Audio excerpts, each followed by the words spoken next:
प्राग इतिहास डिस्कस कर लेते हैं। मानव इतिहास जिन अवस्थाओं से गुजरा है उनकी पहचान और उसमें प्रयुक्त वस्तुओं से होती है।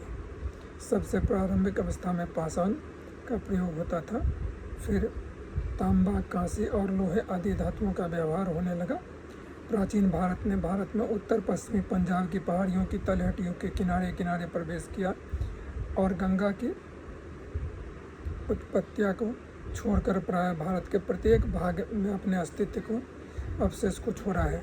यह चिन्ह बुझा पत्थर के बेढंगे औजार हैं, जिनके कारण मानव इतिहास में इस युग में प्रथम पाषाण युग अथवा पूर्व पाषाण युग कहा जाता है। पूर्व पाषाण युग के लोग नेग्रिटो समझे जाते हैं। पूर्व पाषाण के संस्कृति के प्रमुख स्थान कई हैं, समझ लेते हैं। पहला, नर्मदा घाटी, जहाँ विभिन्न प्रकार के आदिम उद्योगों से बुझा पत्थर, रेतीला पत्थर और त्रेप के बने औजार बहुतायत में मिलते हैं।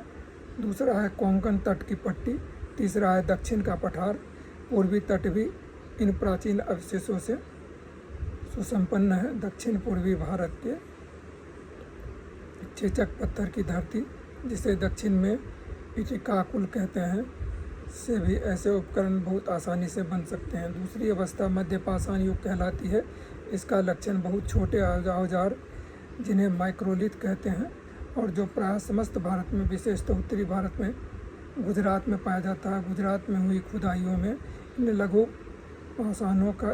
पाषाणोपकरणों माइक्रोलिथ के साथ साथ गाय, भैंस, जंगली घोड़े, कुत्ते, बैल, भेड़, बकरी, मछली, घड़ियाल आदि के से पथराए और ठठरे हुए अवशेष और निग्रो नक्शों की मनुष्यों की ठठरियाँ मिली हैं। इन अवशेषों से पता चलता है कि गुजरात की लघु पाषाणोपकरण संस्कृति, माइक्रोलिथिक कल्चर, अत्यंत प्राचीन है और इस युग में मनुष्य आखिरी जीविका था। अगला पाषाण युग नव पाषाण युग कहलाता है। इसमें बेहतर ढंग के पत्थर के तरासे गए, घिसे हुए और चिकने किए हुए औजार मिलते हैं। साथ ही साथ हाथ के बने और बाद में चाक पर उतारे हुए मिट्टी के बर्तन, बड़ी बड़ी शिलाओं के मकबरे और ऐसी कब्रें मिलती हैं जिसमें पात्रों में रखकर शवों की हड्डियां दबाई गई हैं आदि। चन्नल्लूर में ऐसी ही बहुत सी कब्रें मिली हैं। नव पाषाण युगीन संस्कृति ने कितनी प्रगति कर रखी थी, इसका पता गेरू अथवा गहरे लाल रंग और काले लोह चूर्ण से बनाए गए उन चित्रों से चलता है जिसमें शिकारी 12 सिंगे अथवा जानवरों का पीछा करते हुए दिखाए गए हैं, या जिनमें घोड़े, जिराफ, हिरन और कंगारू जैसे हिरणों का चित्रण हुआ है। मिर्जापुर, होशंगाबाद, सिंगनापुर और कैमूर की पहाड़ियों की गुफाओं में ऐसे चित्र मिलते हैं। वे नव पाषाण युगीन लोग आदिम निषाद माने जाते हैं। सभ्यता की अवस्था को मनुष्य के व्यवसायों द्वारा पहचाना जा सकता है। मनुष्य ने सबसे पहले शिकारी का जीवन व्यतीत किया और पशु, पक्षी और मछलियों का शिकार करके अपना खाद्य प्राप्त किया। इसके बाद उसको अनुभव हुआ कि कुछ पशुओं को, जिनके दूध और उनसे बने पदार्थ प्राप्त होते हैं, पालना अधिक उपयोगी है।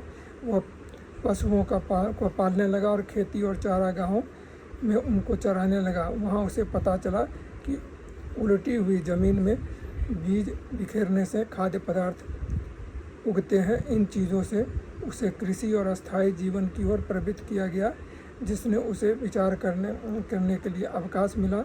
उसी से सभ्यता का जन्म हुआ और इसका उदय भोजन की सामग्री की उपलब्धि के फलस्वरूप हुआ। इसका प्रारंभ मनुष्य के सबसे अच्छे खाने के रूप में गेहूं की सर्वप्रथम उपजने के साथ हुआ। वनस्पति शास्त्रियों के मतानुसार, जिन्हें वनस्पति विकास शास्त्री कहते हैं, गेहूं सबसे पहले हिमालय और हिंदू कुश की तलहटी में पंजाब के किसी स्थान पर उगा, वहीं से पश्चिम की ओर फैल गया। इस प्रकार सभ्यता का श्री गणेश उस स्थान पर हुआ जहाँ सबसे पहले अन्न उपजने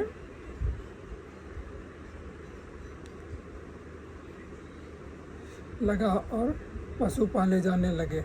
यह आदिम गेहूं सिंधु उत्पत्ति में उपजा, जहाँ सभ्यता का अरुणोदय हुआ और मोहनजोदड़ो में इस गेहूं के नमूने मिले हैं।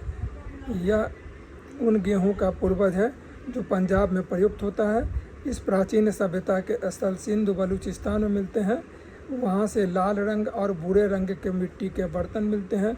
इन स्थलों में क्वेटा, अमरी लाल सुंदर, कुल्ली, झोब, शाही लेप और रानी गुंदई उल्लेखनीय हैं। नाल से कुछ आकृतियाँ मिली हैं जिनकी रेखाओं की सजावटें एक शिकारी पक्षी की आकृति प्रधान है। सुंदर से शेर, बैल, मछली, चिड़िया और पीपल के पेड़ की आकृतियाँ मिली हैं। कुल्लू से स्त्री की मिट्टी की मूर्ति, संभवतः गृह देवता और कुभ वाला सांड, बकरों और बिल्ली की आकृतियाँ प्राप्त हुई। राना गुंदई झोब से कुभ वाला सांड, भेड़, गधे और विशेष रूप से उल्लेखनीय घोड़े की हड्डियाँ उपलब्ध हुई। झोब से धरती माता की मूर्ति और पत्थर के लिए प्रकाश में लाए हैं। प्रागैतिहासिक काल के ये प्रारंभिक चरण सिंधु सभ्यता में परिणत हुए। इनके दो केंद्र पंजाब के मोंटगोमरी जिले का हड़प्पा नामक स्थान और सिंध के लारकाना जिले का मोहनजोदड़ो नामक स्थान है। यद्यपि इन केंद्रों में 350 मील का अंतर है, तथापि वहाँ के प्राचीन अवशेषों में एक ही तरह के सभ्यता का ढांचा प्रकट होता है। मोहनजोदड़ो में हड़प्पा की अपेक्षा प्राचीन अवशेष अधिक मिले हैं, जो वहाँ के प्राचीन नगर के एक के बाद एक 7 स्तरों की खुदाई से मिले हैं। सबसे अधिक महत्वपूर्ण वस्तुएं मुद्राएं हैं, जिनकी संख्या 2000 से अधिक है। इन पर लेख खुदे हुए हैं जो अभी तक पढ़े नहीं जा सके। उन पर शेर, चीते, गेंडे, रीछ, गीदड़, भेड़िए, कई प्रकार के हिरन, बारहसिंगे, संभर, हाथी, भैंस, कुंभ वाले सांड, भैंस, भेड़, मेढ़े, पक्षी और आदि पशुओं की सजीव आकृतियाँ अंकित हैं। इनके साथ साथ ऊँट, भेड़, घोड़ा थोड़ा सा जो है सो क्वेश्चन मार्क है, इसको जो है सो उस हिसाब से देखिएगा। कुत्ते, बंदर, खरगोश, बकरे, सुअर, पक्षियों की कंकाल और हड्डियाँ भी मिली हैं। रानी गुंदई के सबसे निचले स्तर पर घोड़े के दांत मिले हैं और यह कहने की ज़रूरत नहीं है। इनमें से बहुत से पशु उस समय सिंध में पाए जाते थे। वहाँ काफ़ी नमी के कारण इस पशुओं के आश्रय और घने जंगल उग गए थे। वहाँ की भरी हुई घाटियों में घड़ियाल, कछुए, मछली, जल भैंस आदि जल जंतु भी काफ़ी पाए जाते थे, जैसा कि मुद्राओं के अंकनों से प्राप्त हुआ है। सिंधु में उस समय काफ़ी जल मिलता था। इसका पता वहाँ की ईंट की इमारतों से भी मिलता है, जो बाढ़ और वर्षा के बचाव के लिए बनाई जाती थी। जंगलों से लकड़ियाँ मिलती थी, जिसमें भट्ठों में ईंट पकाई जाती थी। नगर जमींदोज नालियों में विशाल जाल से भरा था, जो इस युग में संसार में अद्वितीय थी। घर की नालियाँ सड़क की नालियों में मिलती थी। इसमें सफाई करने वाले आदमियों को घुसने के लिए बड़े बड़े सुराख बने हुए थे। इन सुराखों पर पत्थर के ढकने रहते थे, जो पास ही शक्कर से आते थे। शहर की गंदगी अंत में सूख गड्ढों में और नदी में चली जाती थी। इस प्रकार मोहनजोदड़ो में जनतंत्रात्मक नगर योजना मिलती है, जो मिस्र और शाम की मंदिरों, महलों और राज समाधियों के अभिजात वर्गीय स्थापत्य के विपरीत लोक स्वास्थ्य और सफाई पर जोर देती थी। सड़कों की चौड़ाई भी नगर की सफाई में योग देती थी। यह चौड़ाई 9 फुट से 34 फुट तक होती थी, जो वाहनों के लिए काफ़ी थी। दोनों नगरों में कई सार्वजनिक भवन थे। इनमें एक 230 इंटू 78 फुट का भवन था, जिसकी बराबर के कमरे में और जो विद्यालय का काम देता था। दूसरा एक 90 इंटू 90 का खम्भों वाला बड़ा कमरा था, जो शायद नगर पालिका भवन था। एक 108 और 108 का सार्वजनिक स्नान भवन था, जिसके साथ 40 इंटू 24 इंटू 8 का तैरने का तालाब था, और जिसमें पानी भरने की और खाली करने की व्यवस्था। उल्लेखनीय है कि हड़प्पा में एक 150 इंटू 200 का राजकीय अन्न भंडार मिला है, जिसमें 50 इंटू 20 के छोटे छोटे भंडार थे। हड़प्पा में औद्योगिक बस्तियों के खंडहर मिले हैं, जो 16 खंडों में स्थित थे। प्रत्येक टुकड़ा 20 इंटू 20 था, और आधुनिक कुलियों के निवास की पंक्तियाँ की तरह 2-2 कमरों में बटा हुआ था। आटा पीसने की चक्कियाँ के भी अवशेष मिले हैं। उनके लिए बनाए गए मकानों में फर्श ईंटों के होते थे। उनमें लकड़ियों के ओखल फंसाने के लिए खांचे बने हुए थे।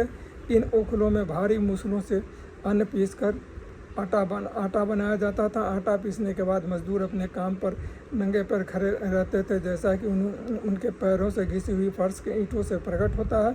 फर्श में दरारों में गेहूं और चोकर के कण मिले हैं।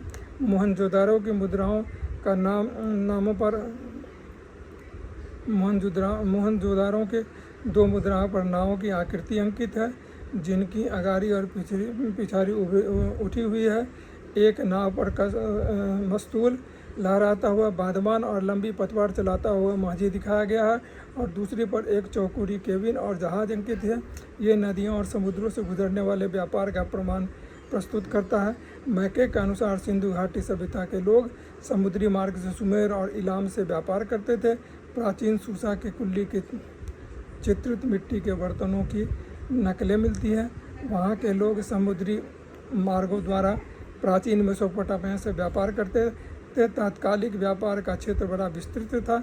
इसके बाद नज़दीक ही नहीं, सुदूर देशों से भी सब सामग्री एकत्रित होती थी, जो एक जगह नहीं मिलती थी। इस सामग्री का प्रयोग नगरों के स्थापत्य में और वहाँ के नागरिकों की आवश्यकता के लिए होता था।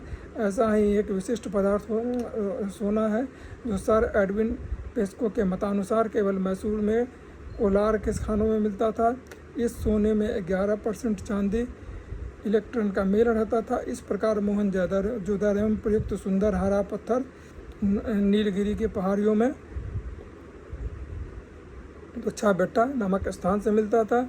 यह भारतीय हरा पत्थर शाम में उर नामक स्थान पर भी प्रयुक्त होता था। इससे प्रलय के पहले उस मानव का आश्चर्यजनक चित्र सामने आ जाता है, जो व्यापार में लगा हुआ था और जिसके कारवां पहाड़ों और रेगिस्तानों में हज़ारों मील की दूरी को तय करते हुए मेसोपोटामिया की वादी से भारत के मध्य में प्रवेश करते थे। सुदूर बाहरी देशों से लाए गए पदार्थों में बदखशां के लाजवर्द, खुरासन के फिरोजा और पामीर, पूर्वी तुर्किस्तान और तिब्बत के मरगज बसार उल्लेखनीय हैं। जैसलमेर के सुंदर पीला पत्थर और 1000 मील दूर किरघर के पहाड़ियों से खड़िया मिट्टी आती थी। इससे यह स्पष्ट हो जाता है कि भारत के उत्तरी और दक्षिणी भाग विंध्याचल की दीवारों का दंडकारण्य के आख्यानिक जंगलों के कारण एक दूसरे से अलग नहीं थे, वरन व्यापारिक और सांस्कृतिक आदान प्रदान के दृढ़ बंधनों में परिबद्ध थे, जिनके फलस्वरूप इन रुकावटों को फांदकर वे मार्ग खोज लिए गए थे, जिनसे द्रविड़ लोग उत्तर से दक्षिण पहुँचे थे। उन्होंने प्राग ऐतिहासिक भारत में विशाल जातीय संचरण के मार्ग खोल दिए। उनमें से एक पर एक चतुर्भुज देवता जैसे ब्रह्मा या विष्णु की आकृति मिलती है। 6 मुद्राओं पर खड़े योगी जैसे यम अंकित हैं। एक अनुमुद्रा मुद्राओं के चित्र पर एक वृक्ष की 2 शाखाओं के बीच खड़े एक देवता का चित्र है। 7 भक्त स्त्रियां एक पंक्ति में खड़ी हैं। एक अन्य भक्त घुटनों के बल आधा झुका चित्रित है। वे सब देवताओं की पूजा करते हुए दिखाए गए हैं। एक मुद्रा पर 3 मुख वाला आँख वाला देवता चित्रित है। यह जंगली जानवरों से घिरा हुआ है और योगी की तरह बैठा हुआ यह देवता पशुपति शिव की याद दिलाता है। एक योगी की पत्थर की मूर्ति मिली है, जिसकी आंख एकाग्र चिंतन की मुद्रा में नासाग्र पर टिकी हुई है। नगर के प्रसन्न जीवन की झांकी कांसे की नर्तकी की मूर्ति से मिलती है, जो अपने पैरों की गति से संगीत की ताल का अनुसरण करती हुई जान पड़ती है।